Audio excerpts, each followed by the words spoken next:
Братья таджики и братья киргизы, к вам обращается азербайджанец, чья страна более 30 лет находится в вооруженном конфликте с соседом. С соседом, но не братом по вере, а вы братья по вере. Ибо Великий говорил, конец света наступит тогда, когда мусульманин пойдет против мусульманина. Вот уже 30 лет мы воюем, мы плачем, мы хороним, мы пытаемся побеждать. Но кто на этом конфликте больше всего заработал? И больше всего заработает на вашем?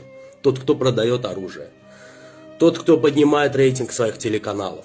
Тот, кто будет отдыхать где-то за рубежом, чьи дети будут учиться в Европе, чьи матери не будут знать слез, чьи жены не будут хоронить мужей.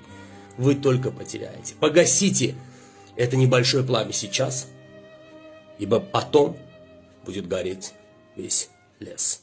Когда мы прощаем, ответ очень прост. Мы прощаем бесконечно, только тогда, когда любим. Точнее, пока любим. Любовь — это вино, крепкое, сладкое, горькое, вкусное, но даже оно рано или поздно превратится в уксус. Человек прощает, когда любит. Человек прощает и на многое глаза закрывает, ищет повод простить, потому что понимает, что не сможет без этой суки, твари, жить.